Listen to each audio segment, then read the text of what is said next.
Mariners win 9-7. They improved to 58 and 52 on the season, and they've won 2 games of the first four. They've won the first 2 games of the 4-game series against the Angels. Folks, I am exhausted, and in part it's because of this game, which was just awesome. Here, let me move my camera because I know you people hate that light. Let's talk about how it happened. Man, Mariners get on the board first with an infield single from Tom Murphy, scores J.P. Crawford, and Ty France clobbers a 3-run homer. He knew he got all of that to make it 4-0. Luis Rengifo, that Mariner killer of Mariner killers, leads off the game with a home run for the Angels anyway to make it 4-1. Mariners answered back with a home run from Dylan Moore that was just smoked. 5-1. CJ Cron singles home Babe Ruth, a.k.a. Luis Rengifo, 5-2.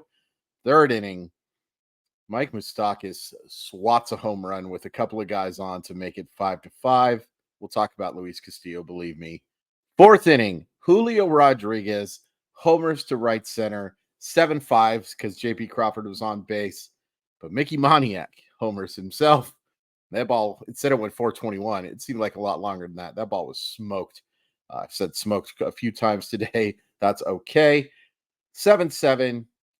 Eugenio Suarez, who sets a Mariner record with RBIs in 10 consecutive games driving in a run. That's incredible. That scores Julio Rodriguez, who doubled to make it 8-7. Cal Raleigh had some insurance, 9-7. Bottom of the ninth, the Angels do get a couple of guys on with nobody out, but Matt Brash strikes out Shohei Ohtani, strikes out, I believe, CJ Cron after that, and gets a pop-up to left field. Mariners win. Oh, what a game. What a game. What a couple of games these have been. Chaos ball is back, folks, and we love it, don't we? We love it, especially when you're winning. When you're losing these, not as fun. Any negatives to talk about here? Tom Murphy does get the RBI and then really struggled for the rest of the game. I think that's it. Of course, the big negative here was Luis Castillo had one of his worst starts as a Seattle Mariner. He just was catching too much of the plate. He did miss some bats, 6 strikeouts in 6 innings, but there was some hard contact today. And give the Angels credit. They hit some good pitches hard, but this was not Castillo at his finest. And as somebody brought up, I believe this is now like 4 of 7 or 4 of 6 starts that Luis Castillo has allowed multiple homers. That's not good. That's not good from your ace. And your ace is super important. When you're back into the rotation is what the Mariners have right now in terms of youth and obviously inexperience. And also the results haven't been great either. You really need Luis Castillo to shove down the stretch. And I have confidence that he will. And it's great that they were able to win a game that he didn't. I think this is going to be a pretty short video, guys. I am just drained. I very rarely stop recording during these things, but I had to stop recording during this one because I had nothing plugged in. Just nothing. What a day. What a day. What a huge win. And you get this chance now to either take 3 of 4 or get the sweep. Get a gosh dang sweep, Seattle Mariners. We are allowed to be picky here. You get the first 2, win these next 2, or at the very least win one of the next 2, and it's a successful series. Great result. And it is worth pointing out that your Seattle Mariners, I'm going to make sure I'm right about this, are now, I believe, are alone in the spot below the 3rd wild card. I just want to make sure that I'm not talking out of my you-know-what. But while I pull that up, let's talk about some positives. J.P. Crawford played a fantastic game. Reaches, I believe, 3 times. Cal Raleigh with a big homer. He didn't have any hits other than that, but that was a big insurance run. That was a very big insurance run. I felt a lot more confident with Brash on the mound. And look, it's nothing against Brash, who I promise you we'll talk about. It's nothing against him. It's just the inexperience. It's only his 2nd save of the season. It probably is only his 2nd save of his career. I thought that was huge to get that extra run, especially hitting from the right side too. It's nice to see some success. And yes, the Seattle Mariners are now a half game ahead of the Boston Red Sox. and a full game ahead of New York, game and a half ahead of LA, 2 games, 2.5 games ahead of LA, excuse me, for the wild card position. They got to catch Toronto. So only 3 wins. You got 52 games left. Everything to play for. Let's go. I hate let's go. I hate how many people say let's go. We've got to find something else. But it's apt here. It is very apt here. The bullpen was fantastic tonight. You got a clean inning out of a couple of scoreless baseball after you give up those 7 runs for through the first 6 innings. I mean, it's huge. It's absolutely huge. And it lets your offense, which has been playing awfully well as of late, go do their thing. And they did their thing. They did their thing. And it's great that we're talking about this because, there was another bases loaded snafu. Not great. Tom Murphy had one of the worst at bats I've seen from Seattle Mariners this year. Maybe just except he was catching tonight. I can't blame it on the DH position, but there were some terrible at bats tonight, even with scoring 9 runs. I don't care.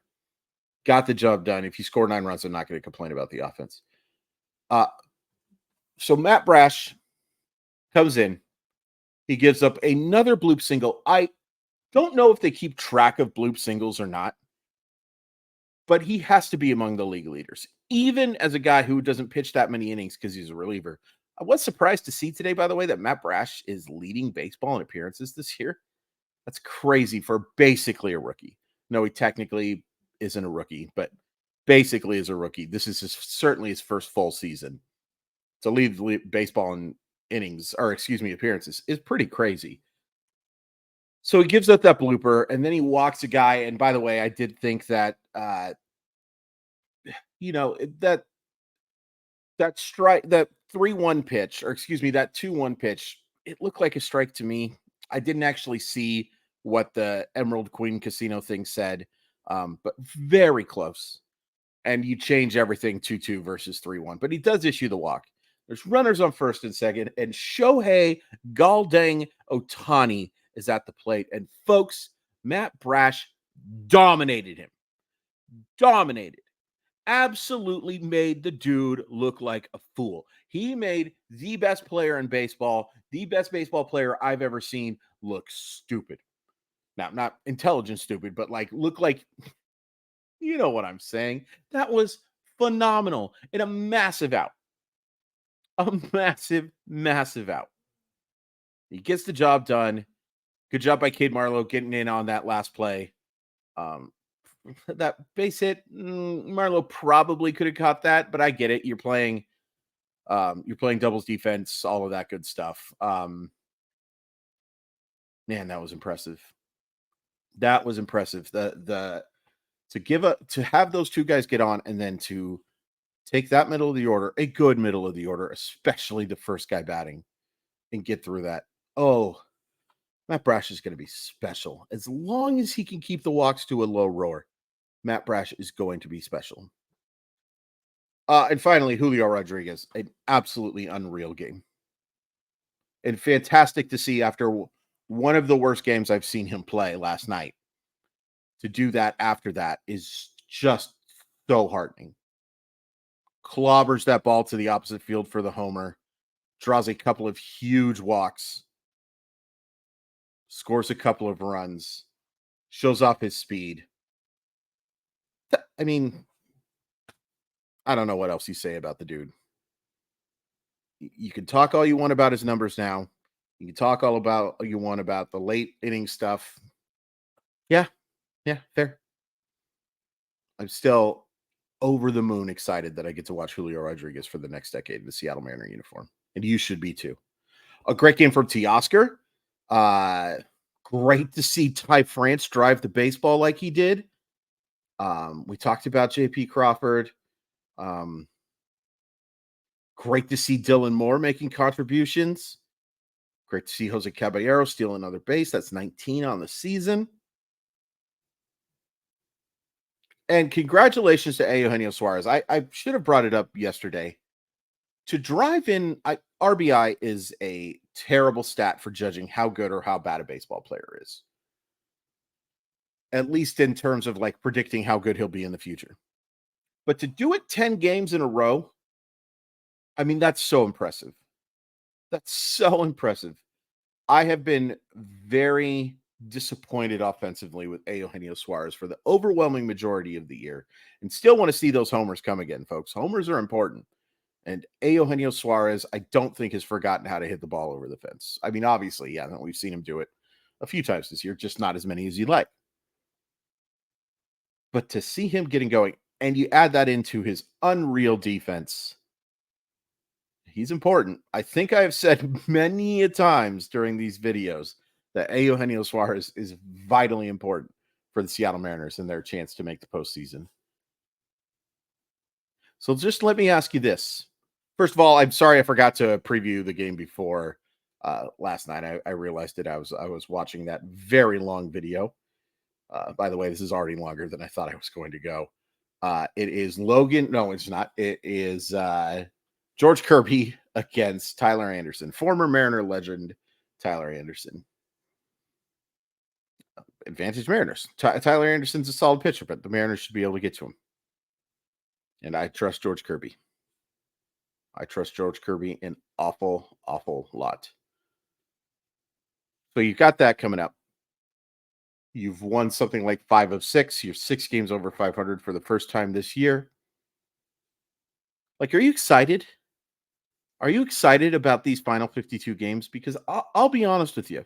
I'm pumped. I'm pumped. And am I pumped in spite of what happened over the deadline? Yeah. Yeah, that 100% has nothing to do with that trade that they made or the trades that they made, getting rid of Pollock as well. I think we forget about that. Also got Edward Bizarro. Nobody's talking about that. Yeah, you shouldn't. Why am I whispering? No, I'm not excited because of that. I'm excited because this group of players is fun, plays hard, and just kind of has a knack for these kind of things, I think, of making you go a little crazy. And sometimes a little crazy is good. Like volatility, right?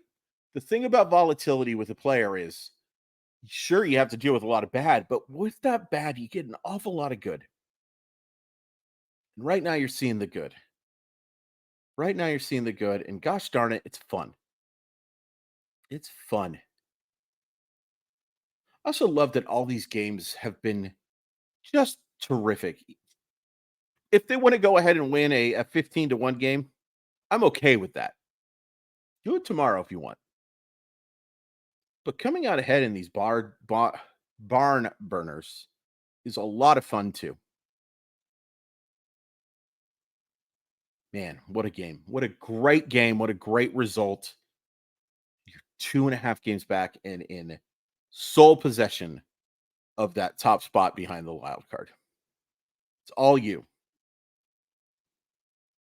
I know technically, by definition, you don't control your own destiny for the final 52 games, but you sure the heck do.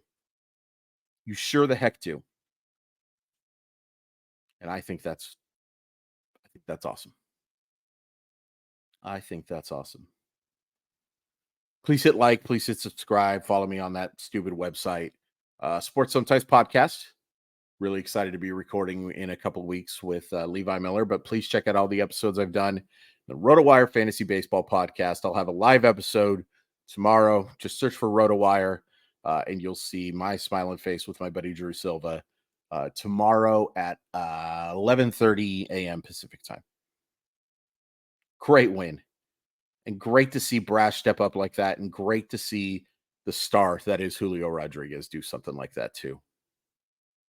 Let's go.